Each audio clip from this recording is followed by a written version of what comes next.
প্রিয় শ্রোতা, আসসালামু আলাইকুম। সর্বোচ্চ আগামী সর্বোচ্চ 10 বছরের ভিতরে বাংলাদেশ পারমাণবিক অস্ত্রের স্বত্বাধিকারী হবে। হয় নিজের প্রযুক্তিতেই পারমাণবিক অস্ত্র তৈরি করবে, দ্বিতীয়ত পাকিস্তান থেকে আসার সম্ভাবনা আছে, তবে সেটা ক্ষীণ কম, অথবা আমেরিকা থেকে পারমাণবিক অস্ত্র আসবেই। যদিও আমরা দু একদিন লক্ষ্য করছি চীনা যুদ্ধ বিমান আমেরিকা বাংলাদেশের আকাশ প্রতিরক্ষা নিয়োজিত থাকবে বা আকাশ সীমা নিরাপত্তার কাজে নিয়োজিত থাকবে, কিন্তু সেটা কোন চুক্তিতে কতদিনের জন্য সেটা বলা মুশকিল। আপাতত আপৎকালীন সময়ের জন্য কিনা সেটা নির্ভর করবে, আরও 2 বছর অপেক্ষা করতে হবে। আপনি যদি অনেক কিছু জানার পরে যদি আমার এই ভিডিওটা শোনেন, তাহলে কিছুটা বুঝতে পারবেন। একবার প্রাথমিক অবস্থায় শুনতে চাইলে কয়েকবার শুনতে হবে আপনাকে। মিয়ানমার রোহিঙ্গাদেরকে বের করে দেওয়া হলো কত সুন্দর পরিকল্পিতভাবে। প্রথমে মিয়ানমারের সেনা চৌকিতে হামলা করলো। কে হামলা করলো? বলল আরাকান আর্মি হামলা করলো। আরাকান আর্মি যদি হামলা করে থাকে, মুসলিম নিধন কেন হলো? মুসলিমদেরকে কেন আরাকান থেকে বের করে দেওয়া হলো? একটা প্রশ্ন থেকে যায় না? আরাকান আর্মি কি মুসলিমদের পক্ষের, না মুসলিমদের বিপক্ষের?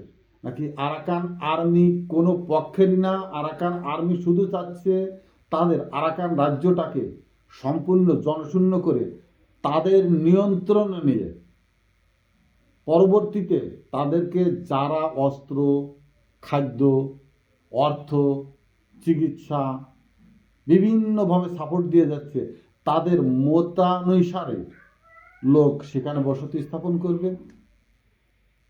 এখনো ধরা যাচ্ছে না। ইদানিং আরাকান আর্মির যুদ্ধারত সৈন্যরা মিজোরামে ঢুকছে। ওদিকে ত্রিপুরা অস্থিতিশীল। আপনাদের কি মনে হচ্ছে এই বেলটা জুড়ে অস্থিতিশীল? আপনি যদি যেটাকে এখন চিকেন নেক বলছে, আপনি যদি সরাসরি চিকেন নেগের বাংলাদেশ সীমান্তে গিয়ে উত্তরমুখী হয়ে দাঁড়ান, আপনার নিজের ভিতরে একটা প্রশ্ন উঠবে, শুধু এটুকুর জন্যই এত বড় একটা দেশ এই 7টি রাজ্যকে গ্রাস করে রেখেছে? এটা তো সম্ভব, মেনে নেওয়া যায় না। আপনারই ইচ্ছা হবে চিকেন নেক মুরগি জবাই করার মতো করে দিতে। দীর্ঘদিন তো হলো, ভারতে আর কতদিন এই চিকেন নেকের বদৌলতে 7 সিস্টার তাদের আয়ত্তে থাকবে? সম্ভাবনা খুব কম। ধীরে ধীরে ক্ষীণ হয়ে আসছে। ত্রিপুরা স্বাধীন হবে, মিজোরাম স্বাধীন হবে, এবং সাথে সাথে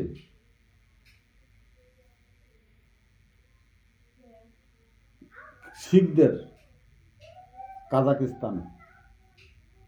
কাজাকিস্তান যেটা বলে, শিখদের অমৃতসরকে কেন্দ্র করে যে রাষ্ট্র হওয়ার কথা, সেটা যেমন স্বাধীন হবে, তেমনি দক্ষিণ ভারতীয়রা কথা বলতে শুরু করেছে। যে ভারতের 75% অর্থায়ন করে দক্ষিণ ভারতীয়, তেলেগু,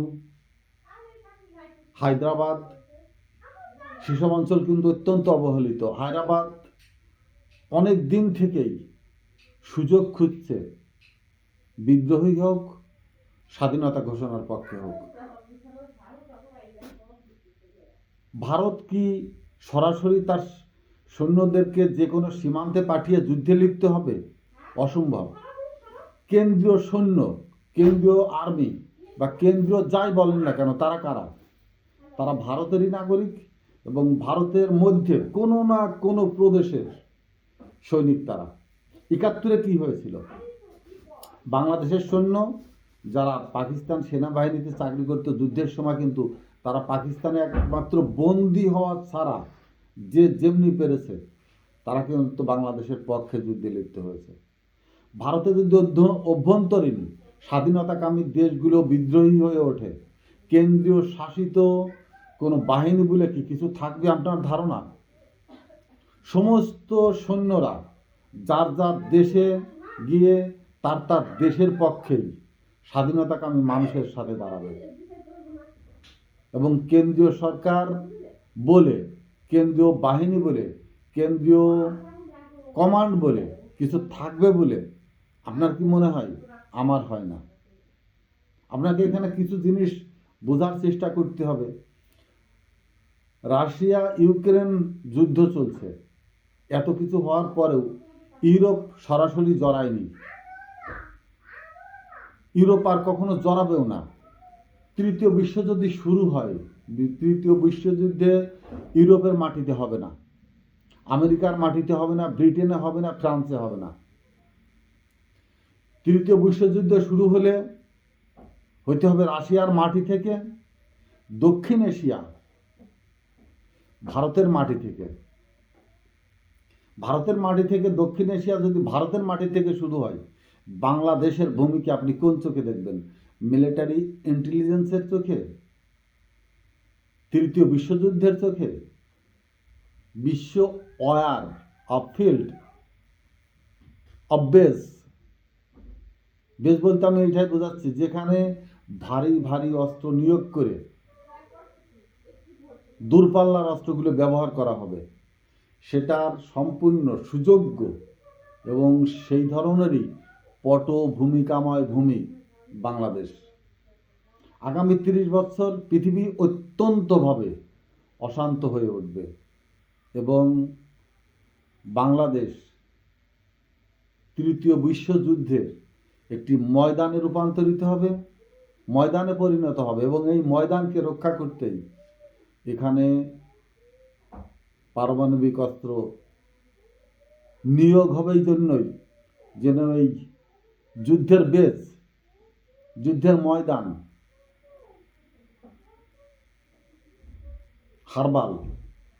হারপাল যুদ্ধের, যেখানে রণতরী, যুদ্ধ জাহাজ সমবেত হয়,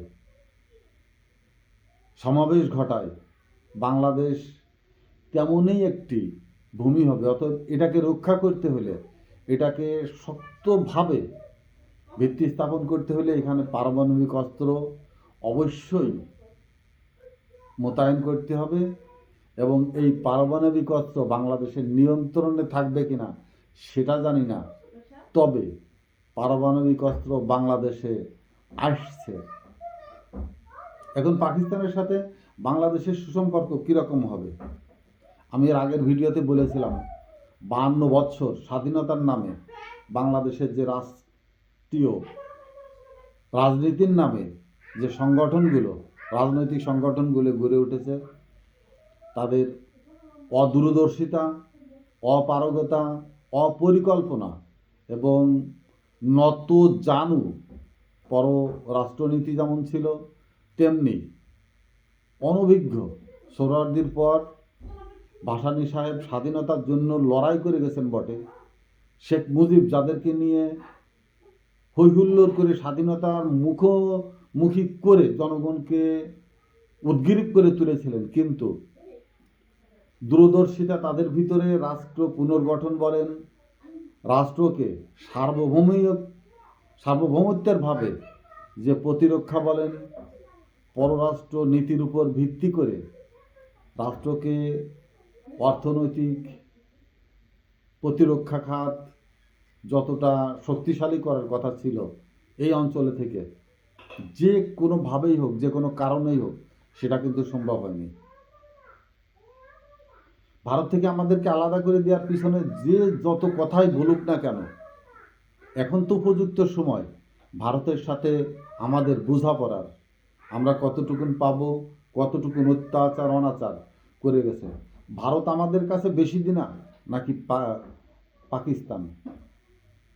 পাকিস্তান যতটুকু না দিনা তার থেকেও বেশি আমাদের কাছে পাওনা রয়ে গেছে ভারত। ভারতের কাছ থেকে এই হিস্সা, এই জবাব বাংলাদেশ কখনো নিতে সক্ষম হয়নি, হবেও কি না আদতেও সেটা আমরা জানি না। পররাষ্ট্রনীতি কিসের উপর নির্ভর করে নত জানু একটি সরকারে পরিণত হয়েছিল, যে প্রধান দুটি দল বাংলাদেশে বিরাজমান, তারা কেন জানি কোনো না কোনোভাবে ভারতমুখী হয়ে পড়ে এবং ভারতের অনুকম্পা নিয়ে, ভারতের হাত ধরে সেই ব্রিটিশদের মতো, ব্রিটিশদের হাত ধরে যেমন মীর জাফর সিরাজ নবাব দৌলার সিংহাসনে আরোহণ করেছিলেন, বাংলাদেশের যে কোনো রাজনৈতিক দলগুলোই চায় ভারতের হাত ধরেই বাংলাদেশ সে শাসনভার গ্রহণ করতে। এই যে নিজেকে অক্ষম, পৌরসিত্বহীন, দূরদর্শিতাহীন, নিজের ভিতরের যে পৌরোহিত্য, একটি জনগোষ্ঠীর যে শক্তির বহিঃপ্রকাশ ঘটানো, এটা বাংলাদেশ সৎসাহস নিয়ে কেউ দাঁড়ায়নি, কখনো না, এ পর্যন্ত কেউ না। যেই দাঁড়িয়েছে, দাঁড়ানোর চেষ্টা করেছে, সেই সরকারের সহায়তায় সেই লোকটিকে, সেই মানুষটিকে রাষ্ট্রে গুম হতে হয়েছে, হত্যা হতে হয়েছে, বিভিন্নভাবে নির্যাতনের মুখে পড়তে হয়েছে। তার দৃষ্টান্ত পিনাকি, তার দৃষ্টান্ত সিলেটের ইলিয়াস, আরও অনেকেই আছে, আমি সবার নাম জানি না। কিন্তু আমি যে জন্য এই ভিডিওটা তৈরি করছি সেই দৃষ্টি থেকেই বলছি, চীনের বিমান প্রতিরক্ষা বাহিনী এনে কতটুকুন লাভবান বাংলাদেশ হবে জানি না, কিন্তু বাংলাদেশকে নিরাপদ এবং এই যুদ্ধর বেস, যুদ্ধর সমাবেশস্থল তৈরি করতে না চাইলে বাংলাদেশের এখনই উচিত হবে, পাকিস্তানের সাথে হোক, আমেরিকার সাথে হোক, চীন আমাদেরকে পারমাণবিক অস্ত্র দেবে না, এটা বুঝতে হবে। সেভেন সিস্টার ভাঙে যে রাষ্ট্রগুলো গঠিত হবে, রোহিঙ্গা অর্থাৎ আরাকান রাজ্য যেটা গঠিত হয়েছে যাচ্ছে, আরাকান হয়তো আমেরিকানপন্থী হবে, কিন্তু আমেরিকার সাথে চীনের যতটাই মনোমালিন্য হোক না কেন, সে দীর্ঘদিন ধরে তাইওয়ানের উপরে দখলে নেওয়ার জন্য যতটা চেষ্টা করেছে, ব্যর্থ হয়েই সে ল্যান্ডে চলে এসেছে দক্ষিণ এশিয়ার এই অঞ্চলটাতে। আপনাদের মনে থাকবার কথা, দ্বিতীয় বিশ্বযুদ্ধের পর যে দুইটি বৃহত্তর পরাশক্তি রাশিয়া এবং আমেরিকা বিভক্ত হয়েছিল, ভারত চিরাচারিত নিয়মেই, চিরাচারিত সিস্টেমেই, চিরাচারিত রাজনীতির বলয়েই রাশিয়ানপন্থী ছিল। তো আপনাদের কাছে কেন প্রশ্ন জাগে না, বা জাগা উচিত, আমেরিকা কেন ভারতের কাছে আসলো? সেই রাশিয়ার ঘনিষ্ঠ বন্ধু দেশ ভারতের কাছে আসার একটাই উপায়, আমেরিকা ভারতকে ভাঙতে চায় এবং ভারত ভেঙে তাদের দাঁড়াবার, তাদের অবস্থান, তাদের ভিত্তি দক্ষিণ এশিয়ার মাটিতে স্থাপনের জন্যই তাদের একটি রাষ্ট্রের দরকার। সেটা হোক আরাকান রাজ্য হোক, সেভেন সিস্টার ভেঙে সে রাষ্ট্রটাকে আরও বড় করা হোক। তবে বাংলাদেশকে ভারতের আগ্রাসন থেকে আমেরিকা সেভ করবে, এটা আমেরিকার রণকৌশল, আমেরিকার যুদ্ধ পরিকল্পনার একটি। ইউএন মিশনে আমি এক ব্রিটিশ পাইলট, বিমান বাহিনীর অফিসারের সাথে কথা বলছিলাম আমাদের দক্ষিণ এশিয়া বিষয়।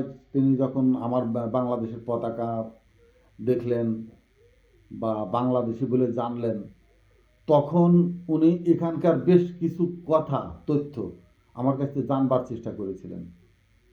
আমি তার সাথে বললাম, কেন এগুলো আপনার কি প্রয়োজন, কেন? তা উনি আমাদের বাংলাদেশে যেমন পিএসসি মিলিটারি অফিসারদেরকে মেজর থেকে লেফটেন্যান্ট কর্নেল হতে হলে PSC, pass of staff college এটা পাস করতে হয়। তারপরে এমডিসি বা অন্য কোর্স আছে, ধাপে ধাপে প্রমোশনের জন্য প্রতিটা দেশেই এইটা আছে। উনি আমাদেরকে বললেন, যেহেতু বিমান বাহিনীর অফিসার, উনি আমাদেরকে বললেন যে আমাদের স্টাফ কলেজ আপনাদের দক্ষিণ এশিয়ার বাংলাদেশ এবং বঙ্গোপসাগরের এই অঞ্চলটা, ওনাদের যে যুদ্ধর যে ম্যাপ, যে কৌশল আছে, সেটা বাংলাদেশকে বেজ হিসাবেই তাদেরকে পড়ানো হয়, শেখানো হয়। বিমান বাহিনী অফিসাররা কোনভাবে বাংলাদেশের উপকূলীয় অঞ্চল, কক্সবাজারের নাম উনি জানেন, বললেন কক্সবাজার ফোর্স, আমার মনে নেই, একটা ভালো একটা শব্দ আছে যেখানে যুদ্ধ জাহাজগুলো আসে, হারপাল সম্ভবত বলে, এটা নোঙ্গর করে ওই এলাকা। ওই দৃশ্যটা উনি ম্যাপে আমাকে দেখালেন, এবং তারপর সাথে যে ল্যান্ড বাংলাদেশ, উনি সেটা আমাকে দেখালেন। এবং আমি আমার আর একটু তাকে ডিটেলস যতটুকুন সম্ভব তখনই আমি অ্যালার্ট হয়ে গেলাম যে যেহেতু যুদ্ধের ব্যাপারে উনি কিছু জানতে চান, বুঝতে চান।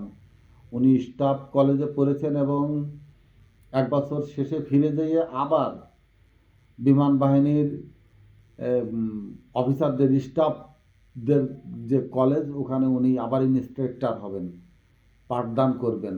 এই জন্য ওনার জানার একটা উদ্গ্রীব, এতটা আগ্রহ, একটু অনুসন্ধিৎসু চেতনাবোধ ওনার ভিতরে কাজ করছিল।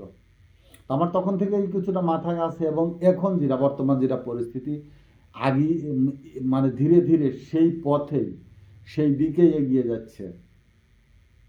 এখন বাংলাদেশের সতর্ক অবস্থানে যাবে কারা, কে যাবে, আগে কে যাবে, কে কথা বলবে, কে দায়িত্ব নেবে? আমাদের দেশের অভ্যন্তরে আমেরিকার কংগ্রেসের অবস্থা আপনারা অনুধাবন করছেন।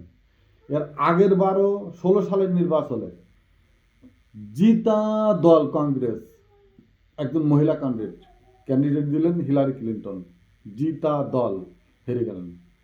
এবার কমলা হ্যারিস, এবারও কিন্তু যে পরিস্থিতি ছিল, রিপাবলিকানরা কোনোভাবেই ক্ষমতায় আসার যোগ্য নয়, সেখানে শুধুমাত্র পুরুষের অভাবে কমলা হ্যারিসকে রাষ্ট্রপতি পদপ্রার্থী করায় কংগ্রেস ক্ষমতায় আসতে পারল না। বাংলাদেশ ঠিক সেম অবস্থা। জনগণ আছে, প্রচুর নেতা আছে, প্রচুর কথা বলার মানুষ আছে, কিন্তু সবাই পা ধরে শুধু নিচের দিকে টানছে। কেউ কারোর সমর্থন করে তাকে পরিষ্কার করে শক্তিশালী পররাষ্ট্রনীতি তৈরি, শক্তিশালী দেশের পক্ষে অবস্থান তৈরির ক্ষেত্র তৈরি করতে অন্তরায় হয়ে দাঁড়াচ্ছে। বেশিরভাগ মানুষই সহায়তা করছে না। অন্তর্বর্তীকালীন সরকারের বিরুদ্ধে দেখেন যে হারে, যেভাবে এখন সমালোচনায় লিপ্ত হয়েছে, আমি হতবাক হয়ে যাচ্ছি। বাংলাদেশ আদতেই সেই স্বাধীন সার্বভৌমত্ব ধরে রাখতে পারবে কিনা, শুধু নেতৃত্বের অভাবে, শুধু একে অপরকে দোষারোপ, বিশ্বাসঘাতকতা, বিশ্বাসের অভাব, দালালি, চাটুকরতা, অর্থের বিনিময়ে হোক, নিজের হ্যাডামকে দেখাতে গিয়ে আরেকজনকে যে অপবাদ, ব্যক্তিগত পারফরমেন্স নিয়ে টানাটানি, বিভিন্নভাবে কাকে কে কতটুকু নিচে নামাবে তার একটি অসম প্রতিযোগিতা যেন পুরো আকাশে শকুনের ছায়ার মতো ধরে রেখেছে। এই সুযোগ আমরাই করে দিচ্ছি, এই সুযোগ তৈরি হচ্ছে। এই সুযোগেই চীনের বিমান বাহিনী বাংলাদেশের আকাশ সীমা প্রতিরক্ষায় নিয়োজিত হচ্ছে। বাংলাদেশ কি আর একটা তাইওয়ান হতে যাচ্ছে? আমেরিকার বিরুদ্ধে চীনের তৎপরতা শুরু হচ্ছে, তার মানেই আমরা নিজেরাই আরেকটি যুদ্ধের মাঝে জড়িয়ে যাচ্ছি। আপনাদের এটাই বিশ্বাস এবং সতর্কতার সাথে অবলোকন পর্যবেক্ষণ করতে হবে। ভারত কখনই এই মুহূর্তে পরিস্থিতিতে যুদ্ধে জড়াবে না। যুদ্ধে জড়ানোর সাথে সাথে ভারত ভেঙে 29 খণ্ডে পরিণত হবে। ভারত পশ্চিমবঙ্গের বড় একটি অংশ বাংলাদেশের ভিতরে চলে আসবে এবং তারা নিজেরা, আপনি জানেন কিনা আমি জানি না, আমার কাছে যতটুকুন তথ্য আছে, ভারতের শিলিগুড়ি, জলপাইগুড়ি, এপাশের বড় একটি আহমেদাবাদ দিয়ে বড় একটি এলাকা তারা বাংলাদেশের সাথে দ্রুতই সংযুক্ত হওয়ার জন্য অপেক্ষায় আছে। আমার ভিডিওটা অনেক বড় হয়ে যাচ্ছে, এর কারণ কি এর পরের ভিডিওতে আমি তুলে ধরার চেষ্টা করব। ধন্যবাদ। আসসালামু আলাইকুম।